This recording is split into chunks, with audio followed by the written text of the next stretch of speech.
മത്സരം നടക്കാൻ പോവുകയാണ്. ഒളിമ്പ്യൻ രവിയുടെ നേതൃത്വത്തിലുള്ള വേൾഡ് ചാലഞ്ചേഴ്സ് കഴിഞ്ഞ 2 വർഷങ്ങളായി നേടിയെടുത്ത ആനന്ദ് ട്രോഫി ഈ വർഷവും അവർക്ക് ലഭിച്ചാൽ ഈ വിലപ്പെട്ട ട്രോഫി അവർക്ക് സ്വന്തമാക്കാവുന്നതാണ്. പക്ഷെ ഈ വർഷവും അവർക്ക് ട്രോഫി ലഭിക്കുമോ പറയാനായിട്ടില്ല. അഖിലേന്ത്യാ പ്രശസ്തിയുള്ള കേരള ടൈഗേഴ്സിനോടാണ് ഇന്ന് അവർക്ക് ഏറ്റുമുട്ടേണ്ടി വന്നിട്ടുള്ളത്. ഈ വർഷത്തെ വിവിധ ടൂർണമെന്റുകളിലായി അതാ മുഖ്യാതിഥി മുഹമ്മദ് ആസിഫ് സ്ഥലത്തെത്തി കഴിഞ്ഞു. ഈ വർഷത്തെ വിവിധ ടൂർണമെന്റുകളിലായി Bengal young shooters, Hyderabad invisibles, Amritsar heroes എന്നിവരെ തോൽപ്പിച്ച വേൾഡ് ചാലഞ്ചേഴ്സ് കേരള ടൈഗേഴ്സിനോടാണ് ഏറ്റുമുട്ടുന്നത്. കേരള ടൈഗേഴ്സും മോശക്കാരല്ല.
നിങ്ങളോട് ഇതേ പറഞ്ഞൊന്നും മനസ്സിലായി.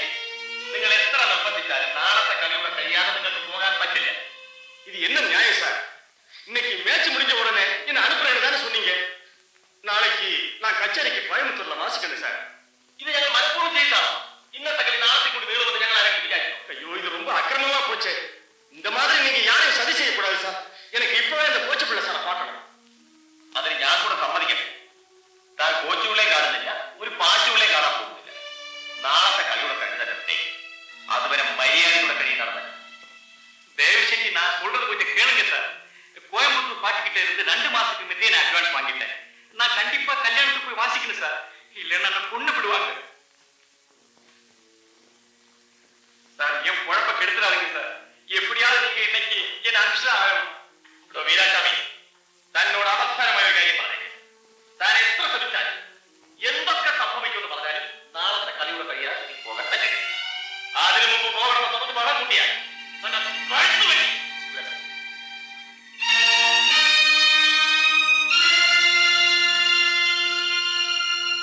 എന്താണ് ഈ രോഗിയുടെ ലക്ഷ്യം അറിയാൻ കൊള്ളാമായിരുന്നു.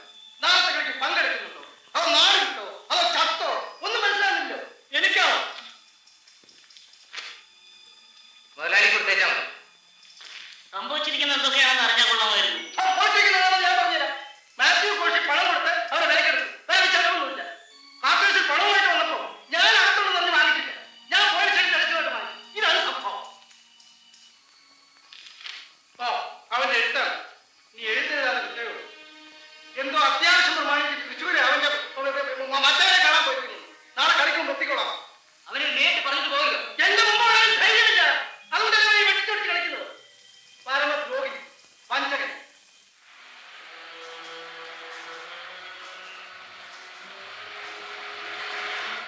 எவ்வளவு போனோம் சார்? ஒரு 30 லிட்டர் அடிக்கும். Yes sir.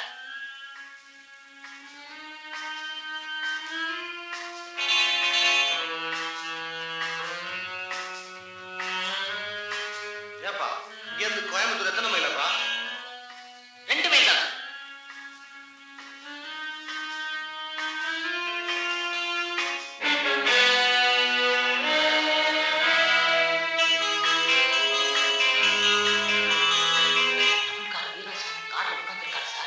ஆமா சார். நான் அந்த கல்யாண பார்ட்டிக்கு போன் பண்றேன். நீங்க கொஞ்சம் கவனிச்சுக்கோங்க சார்.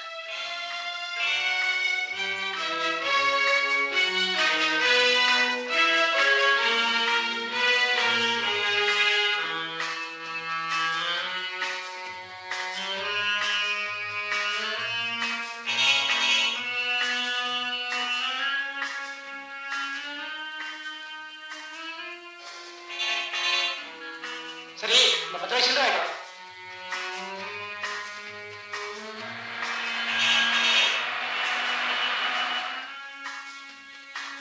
வீராசன் இந்த கார்ல இருக்கானா? ஆமா, அவனேதான். வீராசாமி, வீராசாமி, அவங்க தண்ணி எடுத்திருக்காங்க. அவன் தண்ணி அடிப்பான்னு எங்களுக்கு முன்னையே தெரியுங்க. நேற்றைய கல்யாணத்துக்கு தமிழ் வாசிகள் ஒத்துக்கிட்டு 3 மாசத்துக்கு முன்னே 300 ரூபாய் அட்வான்ஸ் வாங்கிட்டு போனான். அவன் வீட்டுக்கு போய் அவன் பொண்டாட்டியை கேட்டா அவன் பாலக்காட்டுக்கு போயிருக்கதா சொல்றான். ஏ வீராசாமி, வீராசாமி. ஐயோ பாவம், கோயம்புத்தூருக்கு கச்சேரிக்கு போகணும்னு சொல்லிட்டு வழியில வந்துட்டு இருந்து பாவம் நினைச்சு ஒரு லிஃப்ட் ஓடுது. പക്ഷേ വരുന്ന വഴിക്ക് കാർ നിർത്തി നിറയെ കള്ളു കുടിച്ചു. ஓஹோ, அப்படியா சமாச்சாரம்? அவனை போலீஸ் ஸ்டேஷன் கொண்டு வாங்க, நாங்களும் வரோம். അയ്യോ, പോലീസ് സ്റ്റേഷനിലേക്ക്. അതുകൊണ്ട് എന്താ പ്രയോജനം? இனிமேலாவது இவன் யாரையும் இந்த மாதிரி ஏமாத்தக்கூடாது. അതെന്തിനാ പെർമിഷൻ? നിങ്ങളുടെ കൂടെ തന്നെ കൊണ്ടുപോയിക്കോ. அதான் நல்லது. அதுவும் சரி, ஒரு நாளைக்காவது இவனை கச்சேரி வாசிக்க சொல்லுவோம். அவனை கீழே இறக்கு.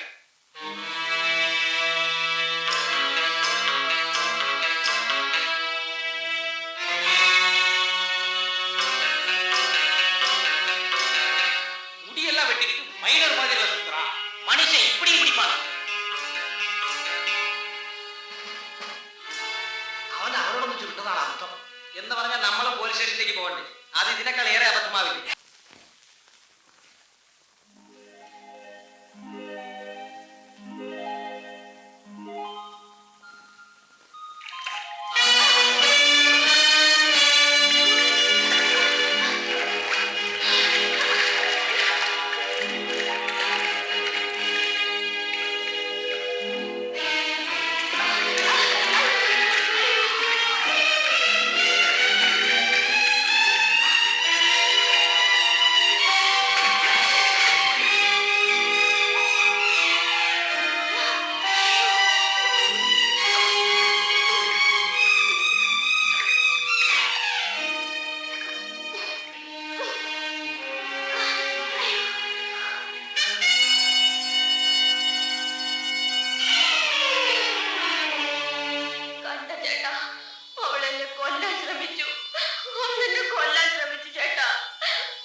കേസ് സാക്ഷ്യമുണ്ട്.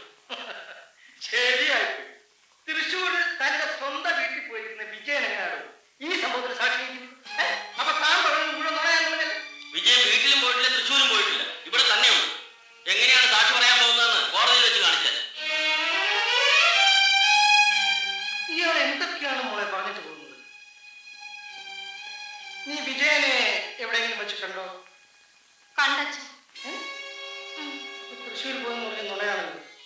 നീ എവിടെ കണ്ടത്? ഞങ്ങൾ കുളിക്കുന്നിടത്തുകൂടി പോകുന്നത് കണ്ടു. ആ തുളസിയുമായി വഴക്കുണ്ടായി എന്ന് പറയുന്നതിൽ വല്ല പരമാർത്ഥമുണ്ടോ മോളെ? അവൻ എന്നെ പറ്റി അനാവശ്യം പറഞ്ഞിട്ടാണ് അച്ഛ. അപ്പൊ അയാൾ പറഞ്ഞത് ശരിയാണ്. നീ അവളെ കൊല്ലാൻ ശ്രമിച്ചോ മോളെ? അയ്യോ, കൊല്ലാനൊന്നും ശ്രമിച്ചില്ല അച്ഛാ. പിന്നെ ഹലോ, ആരെ? വിജയ സാറോ? കോയമ്പത്തൂർന്നാ? ഉണ്ട് ഉണ്ട്, വിളിക്കാം.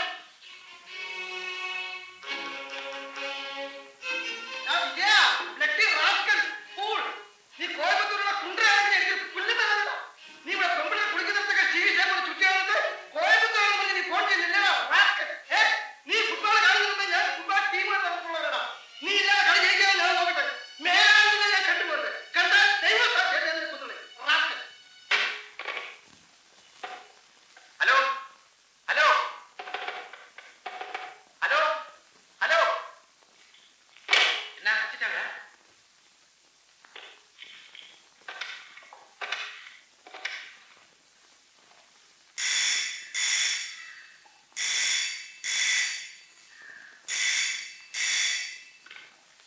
Yes. അതെ അതെ, മാനവിയാണ്. ആര്? വിജയനോ? ഞാൻ കോയമ്പത്തൂരിനാണ് സംസാരിക്കുന്നത്. അന്നത്തെ ക്യാമ്പ് ഫെയർ കഴിഞ്ഞ് മടങ്ങുമ്പോ ഏതോ ചില അക്രമികൾ എന്നെ അടിച്ച് ബോധം കെടുത്തി ഇവിടെ കൊണ്ടുവന്നതാണ്. ഇതിലെന്തോ വലിയ ചതിവ് സംഭവിച്ചിട്ടുണ്ട്. കുറച്ച് മുൻപ് ഇവിടെ ഉണ്ടായിരുന്നതോ? ഇല്ലായിരുന്നോ? ഞാൻ സത്യമാണ് പറയുന്നത്. ഇന്നലെ പന്ത് കളിച്ചതോ? ഇന്നത്തെ മാച്ച് ഞാൻ കളിച്ചിട്ടില്ല. ഞാൻ പറയുന്നത് വിശ്വസിക്കുമെന്നേ. ഈ വിവരം മുന്നാലെ കൽപ്പിച്ചാൽ മതി. ഇന്നലെ മാച്ച് നടന്നില്ലേ? നാളെ. എന്നാൽ മാച്ച് തുടങ്ങുന്നതിന് മുമ്പ് നാളെ എങ്ങനെയെങ്കിലും ഞാൻ ഇവിടെ എത്തുമെന്ന് മുതലാളിയോട് പറഞ്ഞേക്കണം. വിജയനാണ് ഫോൺ ചെയ്തത്. കോയമ്പത്തൂരിൽ നിന്നാണെന്ന് പറയുന്നത്. എന്തെല്ലാമോ കഥകൾ പറയുന്നു.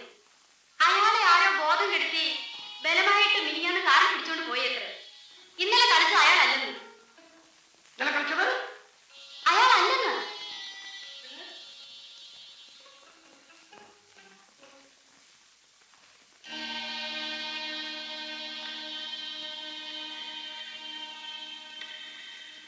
ഹലോ, എക്സ്ചേഞ്ച് അല്ലേ?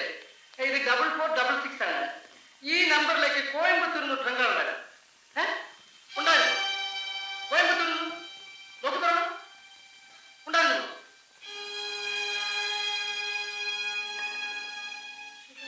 അതിശയമായിരിക്കുന്നു. ഇതിനെപ്പറ്റി ഒരു പിടിയും കിട്ടുന്നില്ല. ഇന്നലെ കളിച്ചത് വിജയൻ അല്ലെങ്കിൽ പിന്നെ ആരാണ്?